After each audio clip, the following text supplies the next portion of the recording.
जय Shri Krishna, Radhe Govind. Welcome back to Kanhamrit. तो कुछ ही दिनों में चैत्र माह के शुक्ल पक्ष की परम पवित्र कामदा एकादशी आने ही वाली है।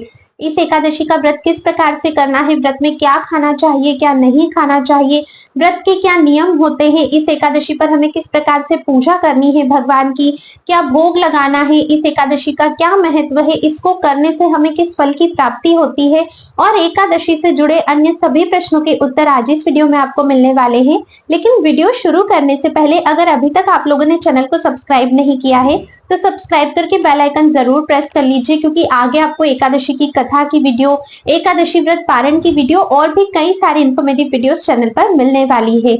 उन सभी के नोटिफिकेशंस मिलना आपको जरूरी है। चलिए आज इस वीडियो को शुरू करते हैं। देखिए, जब भी हम कोई व्रत करते हैं तो सबसे पहले हमें उस व्रत का महत्व पता होना चाहिए, तभी हम पूरी श्रद्धा के साथ उस व्रत को कर पाते हैं। तो इस एकादशी का नाम है कामदा एकादशी। नाम से ही आप लोग थोड़ा अनुमान लगा सकते हो। कामदा यानी कि हमारी जितनी भी कामनाएं होती है उन सभी को पूर्ण करने वाली एकादशी। जब एकादशी की कथा आप लोग श्रवण करोगे उसमें वर्णन आता है जिसमें भगवान श्री कृष्ण स्वयं राजा युधिष्ठिर को कहते हैं कि इस एकादशी का व्रत करने से व्यक्ति के समस्त पापों का नाश होता है और इस एकादशी का व्रत करने से आपको कभी भी निकृष्ट योनियों में नहीं जाना पड़ता है। अंत में आप लोगों को स्वर्ग की प्राप्ति होती है। आपके मन में जितनी भी कामना है, किसी भी प्रकार की इच्छा है, वे सभी पूर्ण होती है। तो इतने फल की हमें प्राप्ति होती है इस एकादशी का व्रत करने से। तो कामदा एकादशी बहुत ही परम और पवित्र है अपने आप में। अब सबसे पहले हम बात करते हैं कि इस एकादशी के नियम क्या है, क्या क्या नियमों को हमें फॉलो करना होता है। सबसे इम्पोर्टेंट बात कि जो एकादशी का व्रत होता है वो सिर्फ एकादशी तिथि यानी कि 11 का ही नहीं होता है, वो 3 दिन का व्रत होता है जिसमें हमें 10वीं तिथि पर भी कुछ नियम फॉलो करने होते हैं। एकादशी और द्वादशी तिथि व्रत हमें सिर्फ एक ही दिन का करना होता है, एकादशी वाले दिन का, लेकिन 10वीं और द्वादशी पर भी नियमों का पालन हमें करना होता है, तभी संपूर्णतः फल की हमें प्राप्ति होती है। सबसे पहले मैं आपको 10वीं तिथि के नियम बता देती हूँ। तो 10वीं तिथि पर आपको एक ही समय भोजन करना होता है। सूर्यास्त के बाद भोजन यानी कि अन्न ग्रहण आपको नहीं करना होता है और सूर्य अस्त होने से पहले भी जो भोजन आप करते हो वो बिल्कुल शुद्ध और सात्विक भोजन प्रभु को भोग लगाकर ही आपको ग्रहण करना है, जिसमें मांस, मदिरा ये सारी चीजें सेवन नहीं करनी है।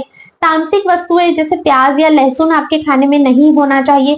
गरिष्ठ खाना, ज्यादा तला भुना खाना आपको नहीं खाना चाहिए। शुद्ध सात्विक हल्का भोजन आपको ग्रहण करना चाहिए। किसी भी कारण से अगर आप सूर्य अस्त होने के पहले भोजन नहीं ग्रहण कर पाते हो, सूर्य अस्त होने के बाद आपको करना पड़ रहा है, तो फिर ऐसे में आप लोग फलाहार ले सकते हो। अन्न का आपको त्याग कर देना चाहिए। 10वीं तिथि से ही हमें चावल भी नहीं खाना चाहिए, चावल का भी हमें त्याग करना चाहिए। ठीक है।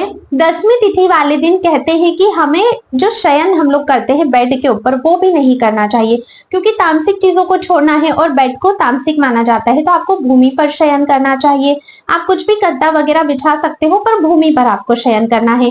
पूर्णतः ब्रह्मचर्य का इस दिन आप लोगों को पालन करना होता है। तो ये कुछ नियम मैंने आपको 10वीं तिथि के बताए हैं। नियम और भी ज्यादा है, लेकिन अगर मैं डिटेल में बताऊंगी ना तो ये वीडियो बहुत ज्यादा लंबी हो जाएगी और इस वीडियो में हमें काफी कुछ जानना है। तो एक प्लेलिस्ट है चैनल पर एकादशी के नाम से, एकादशी इंपॉर्टेंट वीडियोस, उसमें आपको एकादशी व्रत के क्या क्या नियम है वो डिटेल में मिल जाएंगे। आप प्लीज एकादशी से पहले उसे जरूर चेकआउट करिएगा। अब बात करते हैं कि एकादशी के दिन हमें क्या करना चाहिए। सबसे पहली बात तो ज्यादा देर तक सोना नहीं है। ब्रह्म मुहूर्त में या सूर्योदय से पूर्व उठने की आप लोग कोशिश कीजिए। स्नान आदि से निवृत्त होने के बाद भगवान श्री कृष्ण की हमें मंगला आरती करनी होती है। मंगला आरती किस प्रकार से करनी चाहिए उसका वीडियो भी चैनल पर ऑलरेडी आ चुका है। आपको मैं डिस्क्रिप्शन बॉक्स में लिंक दे दूंगी, वहां से चेकआउट कीजिए, क्योंकि काफी सारे लोग गलत तरीके से मंगला आरती करते हैं। तो वो वीडियो भी आप लोग देख लेना। भगवान श्री कृष्ण की मंगला आरती करी। अब अगर आपके पास लड्डू गोपाल की सेवा है तो वो देखिए बालक रूप में हमारे पास होते हैं। उन्हें बहुत जल्दी भूख लगती है, उठते से उन्हें कुछ ना कुछ भोग आपको देना है। भोग में आप उन्हें ओटा हुआ दूध दे सकते हो या फिर आप उन्हें मेवे, मिष्ठान जो भी आपके पास अवेलेबल है वो आप लड्डू गोपाल को दे सकते हो। इसके बाद फिर हमें तुलसी महारानी की सेवा पूजा करनी होती है। देखिए तुलसी देवी भक्ति प्रदायिनी है। जितनी सेवा, जितनी पूजा, जितनी निष्ठा आप तुलसी महारानी की पूजा में दिखाओगे, उतनी ही जल्दी आप अपनी भक्ति में अग्रसर होते हो। एकादशी के दिन तुलसी महारानी की सेवा करने का बहुत विधान है। काफी सारे भक्तों का भाव होता है कि तुलसी महारानी का एकादशी पर निर्जल व्रत है, तो इस दिन आप उन्हें जल मत दीजिएगा। अगर आपका भी ऐसा भाव है तो तुलसी महारानी की सेवा पूजा करने के बाद उन्हें पुष्प अर्पित कीजिए, आरती कीजिए, कुमकुम हल्दी लगाइए। अच्छा, एकादशी वाले दिन जो भी पूजा आप करते हो उसमें चावल का प्रयोग नहीं किया जाता है। उस दिन आपको चावल की जगह पर सफेद तिल का प्रयोग करना चाहिए। ठीक है। इसके बाद तुलसी महारानी की प्रदक्षिणा आपको करनी है। अब कितनी परिक्रमा करोगे? कम से कम 4 परिक्रमा आप लोग कीजिएगा। ज्यादा से ज्यादा जितना भी आप लोग सामर्थ्यवान हो उतनी परिक्रमा कर सकते हो। तुलसी महारानी की पूजा होने के बाद अगर आप लोगों के पास समय रहता है तो वहां बैठकर ही अपने गुरु मंत्र का जाप करना चाहिए। हरे कृष्ण महामंत्र का जप हमें करना चाहिए। अगर हमें गुरु दीक्षा प्राप्त नहीं है तो वो मंत्र है हरे कृष्ण कृष्ण कृष्ण हरे हरे, हरे राम राम राम हरे हरे। इस मंत्र का जितनी माला हो सकती है आप उतना जाप कर सकते हो। अगर आपके पास माला नहीं तो आप ऐसे ही काउंट करके भी जाप कर सकते हो। अगर समय नहीं है तो जाप वाला पार्ट आप स्किप कर दीजिएगा। इसके बाद देखिए ठाकुर जी की अभी हमने सिर्फ मंगला आरती की है, उनकी श्रृंगार आरती बाकी है, उनका स्नान भी अभी बाकी है।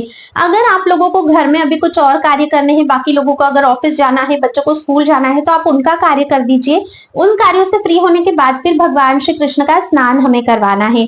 लड्डू गोपाल की सेवा है, श्री हरि विष्णु की सेवा है, जो भी विग्रह सेवा आपके पास है उन्हें कोशिश करिए कि हर एकादशी पर आप लोग पंचामृत से अभिषेक जरूर करवा सकें। पूजा जैसे हम नॉर्मल करते हैं वैसे ही करनी है, पर पंचामृत से स्नान अगर करवाएंगे तो अति उत्तम होता है। उसके बाद उन्हें हमें पीले रंग के वस्त्र धारण करवाने चाहिए एकादशी वाले दिन। बहुत अच्छे से भगवान का श्रृंगार कीजिए, धूप दीप दिखाइए, आरती कीजिए और भगवान को भोग लगाइए। ठीक है। भोग में जो भी आपके पास अवेलेबल है, जो भी आप भगवान के लिए बना सकते हो, वही भोग आपको लगाना चाहिए।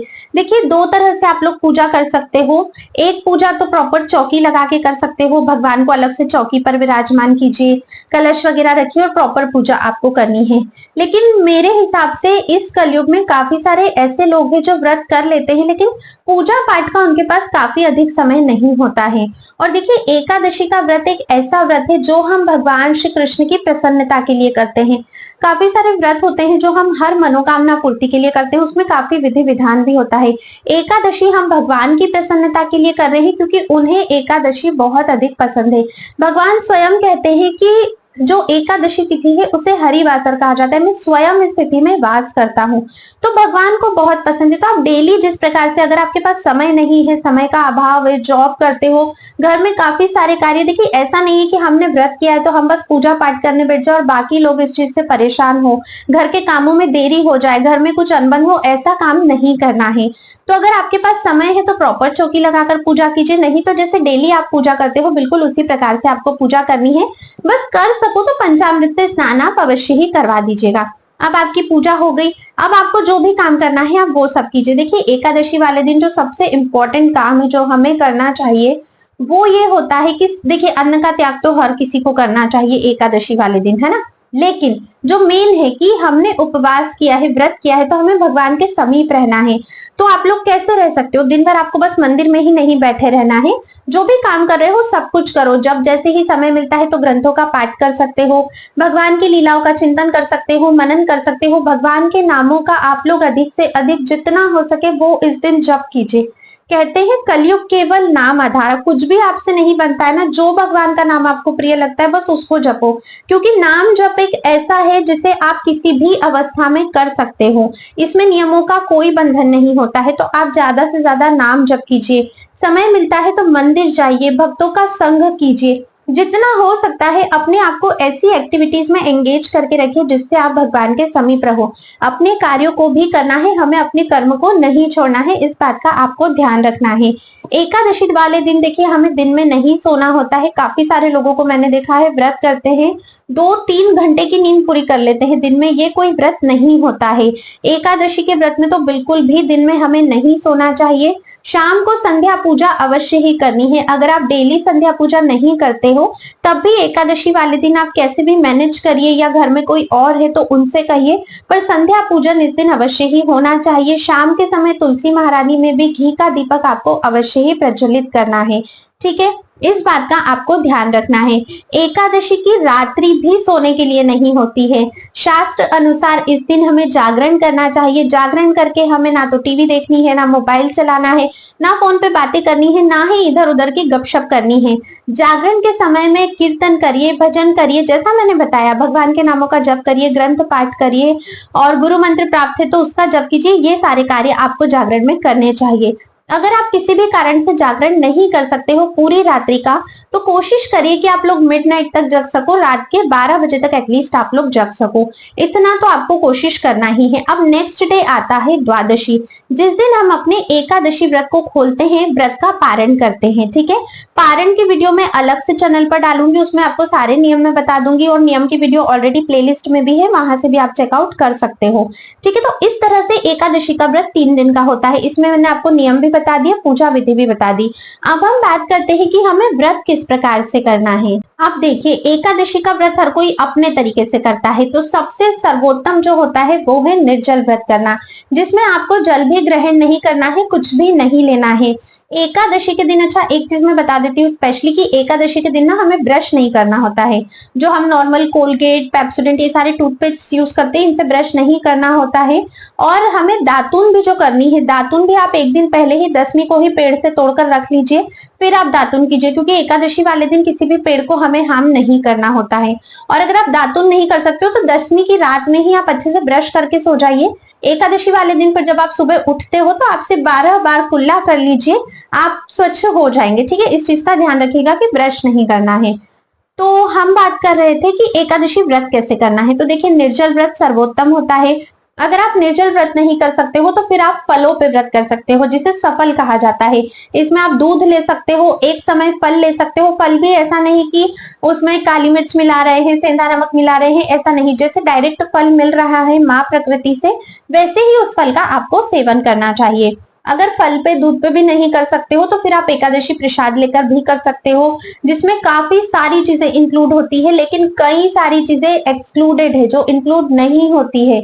आपको ये पता होना चाहिए कि आप व्रत कर रहे हो तो आपको किस प्रकार से करना है। खाते तो हम हर रोज है, महीने के 30 दिन हम खाते हैं, एकादशी महीने में सिर्फ 2 बार आती है, तब हमें नियमों का पालन करना होता है, कुछ चीजों का त्याग करना होता है। मैं डिस्क्रिप्शन बॉक्स में प्लेलिस्ट का लिंक दे दूंगी, उसमें वीडियो ऑलरेडी है, क्या खाना चाहिए क्या नहीं खाना चाहिए। आपसे रिक्वेस्ट है, प्लीज आप उस वीडियो को जरूर देखिए, उसके बाद ही अपने एकादशी व्रत को कंटिन्यू करिए, ताकि आप किसी भी प्रकार की कोई भी त्रुटि ना कर सको। तो क्या खाना है क्या नहीं खाना है आप लोग वहां से चेकआउट कर सकते हो। ठीक है, एकादशी प्रसाद पे आप लोग कर सकते हो। अच्छा, फलाहार पे भी करते हो, एकादशी प्रसाद पे भी करते हो, तो कोशिश करिए कि दिन में सिर्फ एक ही बार लो, 2 बार लो, उससे ज्यादा नहीं लेना चाहिए। पता है, कहते हैं शास्त्रों में, किसी भी व्रत में जब हम नमक का सेवन करते हैं तो वही हमारे व्रत का जो फल है वो आधा हो जाता है, सिर्फ नमक लेते ही। तो अब आप अपने हिसाब से देख लीजिए कि आपको किस प्रकार से व्रत करना चाहिए। मैंने जितने भी टाइप्स थे वो सभी आपको बता दिए हैं। तो इस तरह से हमें अपने एकादशी व्रत को करना चाहिए। भगवान को आपको इस दिन क्या भोग लगाना चाहिए। तो देखिए, भगवान श्री हरि विष्णु को, भगवान श्री कृष्ण को इस दिन आपको जो भी मौसमी फल है, अभी जो मौसम के फ्रूट्स चल रहे हैं, उनका भोग अवश्य ही लगाना चाहिए, क्योंकि जो भी मौसम की चीजें होती है वो बहुत ज्यादा सर्वोत्तम मानी जाती है अगर आप भोग लगाते हो। इसके बाद आप बनाना का भोग भी भगवान को लगा सकते हो। जो भी मिठाई आप घर पे भगवान के लिए तैयार कर सकते हो, वो भोग आपको भगवान को अवश्य ही समर्पित करना चाहिए। ठीक है, आप देखिए, एकादशी से रिलेटेड जितने क्वेश्चंस थे उन सभी को मैंने कवर करने की कोशिश करी है। फिर भी अगर आप लोगों के कोई भी प्रश्न बाकी रह जाते हैं, कुछ भी पूछना चाहते हो, तो आप मुझसे पूछ सकते हो। कोशिश करिएगा कि एकादशी के दिन, जिस समय राहु काल है, कामदा एकादशी पर राहु काल में आप लोग पूजा ना करिए, क्योंकि देखिए, राहु काल में जब भी हम पूजा पाठ करते हैं तो हमें उसका शुभ फल प्राप्त नहीं होता है। राहु काल एकादशी पर कितनी बजे से है, इसका मैं एक शॉर्ट वीडियो अपलोड करूंगी, आप उसमें जरूर देख लेना, और उस टाइम को आप लोग एक्सक्लूड करके ही अपनी पूजा पाठ, बाकी सारी चीजें आप लोग करिएगा। तुलसी महारानी की परिक्रमा सुबह, दिन में, शाम तक कभी भी आप लोग कर सकते हो। ठीक है, तो ये थी एकादशी की संपूर्ण जानकारी। अभी जानते हैं व्रत हमें कब करना है। तो देखिए, इस बार कामदा एकादशी का जो व्रत है वो 8 अप्रैल 2025 को किया जाएगा। व्रत का पारण अगले दिन 9 अप्रैल 2025 को किया जाएगा। हर एकादशी की अपनी एक कथा होती है। हर एकादशी के व्रत में हमें वो कथा सुननी चाहिए। व्रत किया है, व्रत नहीं भी किया है तो भी हमें सुननी चाहिए। ठीक है, उसका फल भी हमें अलग से कई गुना होकर अधिक प्राप्त होता है। हर एकादशी की कथा आपको चैनल पर मिल जाएगी। जिस दिन एकादशी होती है उसी दिन मॉर्निंग में मैं कथा अपलोड करती हूँ। पूरे दिन में जब भी आपको समय मिलता है आप कथा को श्रवण या पाठ भी कर सकते हो। बुक लाकर आप घर में भी पाठ कर सकते हो या फिर आप लोग चाहे तो ऑनलाइन श्रवण भी कर सकते हो। अभी भी अगर आपके मन में कोई भी डाउट है, कोई भी प्रश्न है तो आप मुझे कमेंट करके अवश्य ही पूछ सकते हैं। थोड़ा भी अगर आप लोगों को वीडियो पसंद आया है तो अन्य सभी मित्रों को जरूर शेयर कीजिएगा जिन्हें भी इस इंफॉर्मेशन की आवश्यकता है। जो लोग भी एकादशी व्रत करते हैं उन तक इस वीडियो को जरूर शेयर कीजिएगा। वीडियो को लाइक भी कर दीजिएगा और कमेंट में राधे राधे लिखना बिल्कुल भी मत भूलिएगा। अब मैं आप सभी से मिलती हूँ नेक्स्ट वीडियो में, तब तक के लिए राधे राधे।